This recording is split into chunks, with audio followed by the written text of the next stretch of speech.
नमस्कार दोस्तों, स्वागत है आपका गवर्नमेंट अपडेट के आज के वीडियो में। आज के वीडियो में हम बात करने वाले हैं भारत के सबसे पॉपुलर पेंशन योजना का, जिसका नाम है अटल पेंशन योजना के बारे में। इस योजना के बारे में बहुत सारी वीडियोस पहले से यूट्यूब पे पड़ी हुई है, लेकिन सारी पुरानी है या फिर मिसकंसेप्शन दिया हुआ है सभी में। इसीलिए इस वीडियो को मैंने बनाया ताकि आपको एक एक चीज समझा सके कि अटल पेंशन योजना में होता क्या है, जुड़ना कितना फायदेमंद है और क्यों आपको जुड़ना चाहिए। तो चलिए शुरू करते हैं एक एक टॉपिक को डिस्कस करना। आपको बता दें, हमारी वीडियो थोड़ी सी लंबी हो सकती है, लेकिन बिलीव कीजिए आपको हमारी वीडियो देखने के बाद किसी और की वीडियो देखने की जरूरत नहीं पड़ेगी, क्योंकि आप इस टॉपिक में मास्टर बन जाओगे। आपको बता दें, हम गवर्नमेंट रिलेटेड स्कीम्स और अपडेट इसी चैनल पे करते हैं। चैनल सब्सक्राइब कर लीजिए। तो चलिए वीडियो को स्टार्ट करते हैं और देखते हैं कि इस वीडियो में हमने क्या क्या चैप्टर्स को कवर किया है। आज के इस पूरे वीडियो को हमने अलग अलग भागों में बांट दिया है। आपको इनमें से जो भाग इंपॉर्टेंट लगे आप वो देख सकते हैं, लेकिन मैं आपसे गुजारिश करूंगा कि आप इस वीडियो को पूरा देखिए ताकि आप अच्छे से समझ पाइए कि अटल पेंशन योजना में जुड़ना आपके लिए कितना फायदेमंद होने वाला है। सबसे पहले भाग में हम लोग ये समझेंगे कि अटल पेंशन योजना होता क्या है और सरकार इतना ज्यादा एफर्ट क्यों लगा रही है, इतना ज्यादा पैसा क्यों खर्च कर रही है अटल पेंशन योजना के प्रचार में। दूसरे बात में यह समझेंगे कि अटल पेंशन योजना का सदस्यता लेने के लिए क्या उम्र होनी चाहिए। तीसरे पार्ट में हम यह समझेंगे कि कब तक आपको किस्तें जमा करनी पड़ेंगी। चौथे पार्ट में हम समझेंगे कि रजिस्ट्रेशन का प्रोसेस क्या है, कैसे आप अटल पेंशन योजना से जुड़ सकते हो। पांचवें पार्ट में हम यह समझ लेंगे कि पेंशन की राशि को आप घटा बढ़ाना चाहते हो, घटाना चाहते हो, तो उस कंडीशन में आपको क्या करना होगा। छठे पार्ट में हम ये समझेंगे कि महीने की किस तारीख को आपको अटल पेंशन योजना का किस्त भरना है। और सातवें पार्ट में हम ये समझेंगे कि किस्त अगर मिस हो जाए, अगर हमने किस्त नहीं भरा तो क्या होने वाला है। उसके बाद ये समझेंगे कि 60 साल से पहले अगर कोई व्यक्ति अटल पेंशन योजना से बाहर निकलना चाहता है तो क्या कंडीशन है। उसके बाद समझेंगे कि खाता धारक की मौत हो गई तो उसके पैसों का क्या होने वाला है। उसके बाद ये समझेंगे कि अगर मान लीजिए अटल पेंशन योजना में आपको जुड़ना है तो उसके सरकार ने क्या क्या टर्म एंड कंडीशन रखे हैं, कि कौन से लोग ऐसे हैं जो नहीं जुड़ सकते इस पेंशन योजना से। उसके बाद हम लोग ये समझेंगे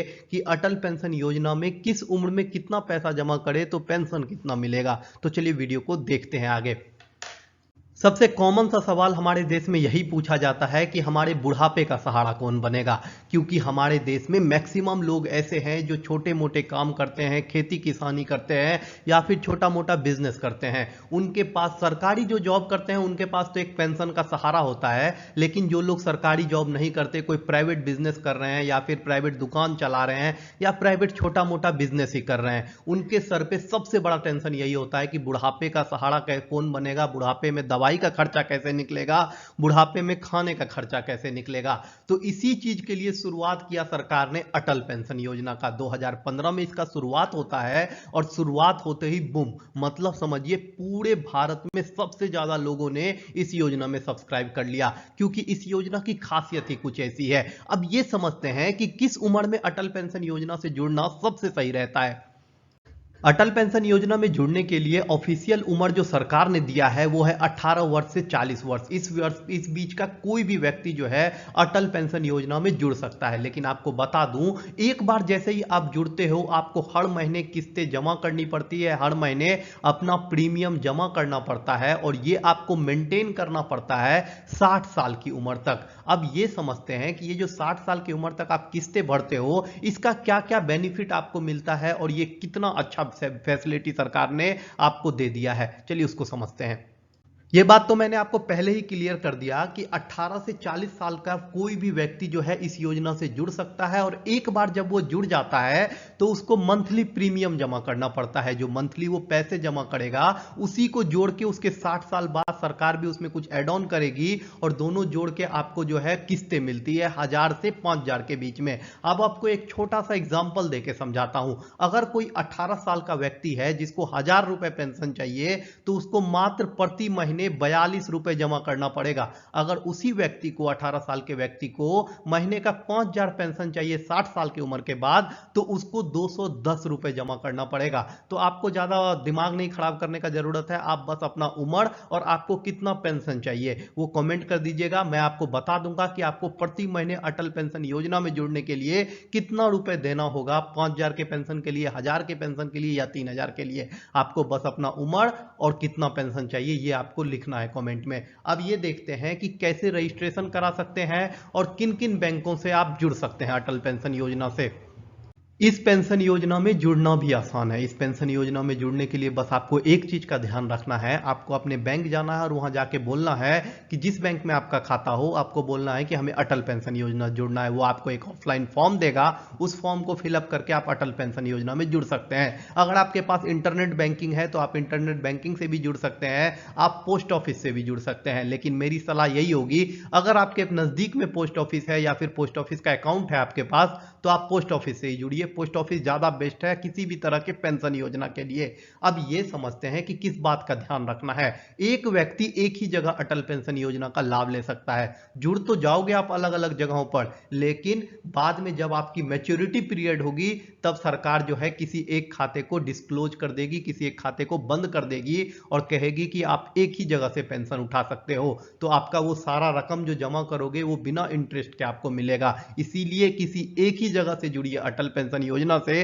कई लोग ये गलती करते हैं, सोचते हैं दो जगह से जुड़ जाएंगे तो ज्यादा बेनिफिट होगा। अब ये समझते हैं कि आपने शुरू जो खाता किया था वो कम पैसे से किया था, मतलब कम पेंशन से। अब आपको बीच में घटाने या बढ़ाने का मन है अपने पेंशन का अमाउंट, तो वो आप कैसे कर सकते हैं। जब अटल पेंशन योजना का शुरुआत हुआ था उस समय इस तरह से बढ़ाने या घटाने के लिए आपको साल में सिर्फ अप्रैल का मौका मिलता था कि अप्रैल में जाकर आप जो है किस्तों को बढ़ा सकते हैं, अपना पेंशन राशि को बढ़ा या घटा सकते हैं। लेकिन अब सरकार ने 2020 के बाद कहा कि किसी भी समय में आप इस पेंशन राशि को बढ़वा या घटवा सकते हैं, लेकिन बढ़वाने के लिए आपको 8% के दर से जितना भी पैसा आपने अभी जमा किया है और जितना आपको बढ़वाना है उस हिसाब से आपको पे करना होगा 8% चक्रवृद्धि ब्याज से। तो ये आपका कैलकुलेशन जो बनेगा उतना अमाउंट आपको जमा करना होगा, तब आपका पेंशन का राशि बढ़ जाएगा। लेकिन मैं आपसे यही कहूंगा कि जुड़ने से पहले ही आप डिसाइड कर लीजिए कि आपको कितना राशि से जुड़ना है और कितना राशि आपको मेंटेन रखना है। हमेशा राशि से कम कम राशि से शुरू कीजिए जिसको आप मेंटेन कर सके। किसी के लिए कम 200 रुपए हो सकता है, किसी के लिए कम 1000 रुपए हो सकता है। अब ये समझते हैं कि किस तारीख को पैसा कटता है अटल पेंशन योजना के लिए। अटल पेंशन योजना की जब शुरुआत हुई थी उस समय सरकार ने जो है एक ही ऑप्शन दिया था कि हर महीने आपको पैसे जमा करने हैं, हर महीने आपको पैसे जमा करते रहने पड़ेंगे 60 साल तक। लेकिन सरकार ने फिर इसमें सुधार किया और उसके बाद 3 ऑप्शन दिए। सबसे पहला ऑप्शन तो ये दिया कि जिसको मंथली जमा करना है वो मंथली जमा कर सकता है। दूसरा ऑप्शन सरकार ने दिया कि तिमाही पे जमा कर सकते हैं, हर तीसरे महीने क्वार्टरली पेमेंट कर सकते हैं आप अटल पेंशन योजना में। और तीसरा ऑप्शन सरकार ने यह दिया कि हर 6 महीने पर आप एक साथ ही पैसे जमा कर सकते हैं। तो ये अपने सुविधा अनुसार आप चुन सकते हैं। अगर आप मंथली चुनते हैं तो महीने के शुरुआत में पैसा कट जाएगा। अगर आप क्वार्टरली चुनते हैं, मतलब हर 3 महीने के बाद चुनते हैं, हर 3 महीने के बाद पहली तारीख को आपका पैसा कट जाएगा। अगर आप हाफ ईयरली चुनते हैं तो मतलब हर 6 मंथ के बाद आपका पैसा कटेगा। अब ये समझते हैं कि कोई व्यक्ति ने अगर मिस कर दिया प्रीमियम को तब क्या होने वाला है। अगर आप अटल पेंशन योजना में पैसा जमा करना भूल जाते हो किसी महीने, तो इस कंडीशन में क्या होगा। अगर तिमाही का ही है तो अगर भूल जाते हो तो क्या होगा। अगर आप 100 रुपए महीने जमा कर रहे हो तो मात्र 1 रुपए का फाइन लगेगा आपको, आप जितने महीने लेट करोगे। अगर आप 100 से 500 रुपए का महीने जमा कर रहे हो अटल पेंशन योजना में तो आपकी फाइन लगेगी 2 रुपए की। अगर आप 500 से 1000 रुपए के बीच में जमा कर रहे हो तो आपको फाइन लगेगा 5 रुपए का। और अगर आप 1000 रुपए से अधिक महीने का जमा कर रहे हो अटल पेंशन योजना में तो उस कंडीशन में आपको फाइन लगेगा 10 रुपए का। अब ये समझते हैं कि अगर आपने 6 महीने तक पैसे जमा नहीं किए तो आपके खाते को सील कर दिया जाएगा, फिर आपको मैनेजर से मिलकर एप्लीकेशन देके खुलवाना पड़ेगा। अगर आप साल भर जमा नहीं करते हो पैसे को तो खाते को निष्क्रिय कर दिया जाएगा। और अगर आप 2 साल तक नहीं जमा करते हो तो खाता बंद कर दिया जाएगा अटल पेंशन योजना में। अब ये समझते हैं कि 60 साल से पहले कोई व्यक्ति अगर बाहर निकलना चाहता है अटल पेंशन योजना से तो उसके लिए क्या विकल्प दिया है सरकार ने। जब आप 60 साल से पहले अटल पेंशन योजना को बंद करना चाहोगे तो उसे कहा जाएगा pre mature exit. Pre mature exit जैसे ही आप करोगे तो उसमें आपको कोई ब्याज नहीं मिलेगा, कोई भी इंटरेस्ट सरकार नहीं देगी। जो भी पैसा आपने जमा किया है वही पैसा आपको लौटा देगी। अगर किसी बीमारी के कंडीशन में जैसे कैंसर, किडनी फेल होना या फिर कोई भी गंभीर बीमारी के ही स्थिति में आप प्री मैच्योर एग्जिट भी कर पाओगे। अब ये समझते हैं कि खाता धारक की अगर मौत हो जाती है किसी कंडीशन में तो उस कंडीशन में उसका अटल पेंशन योजना में जो जमा राशि है उसका क्या होने वाला है। खाता धारक की मौत होने पर क्या क्या विकल्प उपलब्ध है? अटल पेंशन योजना में इसके लिए दो तीन विकल्प उपलब्ध है। सबसे पहला विकल्प तो ये है कि अगर कोई व्यक्ति पेंशन उठा रहा है और उसकी मृत्यु हो जाती है तो उस कंडीशन में उसने जिस नॉमिनी का नाम दिया है खाता खुलवाते समय उसको ये पेंशन राशि मिलता रहेगा। दूसरा कंडीशन ये है कि अगर दोनों की मौत हो जाती है तो उस कंडीशन में क्या होगा, तो सारे पैसे जो है उनके बच्चों को दे दिया जाएगा। अब तीसरा कंडीशन ये बनता है कि पैसा जमा करते समय ही मृत्यु हो गई तो जमा करते ही समय जिसकी मृत्यु हो गई उसका नॉमिनी इसको कंटिन्यू कर सकता है। मतलब अगर पति की मौत हो गई जमा करते समय ही तो उसकी पत्नी जो है अटल पेंशन योजना के सेम किस्त जमा करके पेंशन लेकर कंटिन्यू कर सकती है। तो ये तीनों कंडीशन सरकार ने रखा है। अब ये समझते हैं कि अटल पेंशन योजना में कौन से लोग ऐसे हैं जो इसका लाभ नहीं उठा सकते।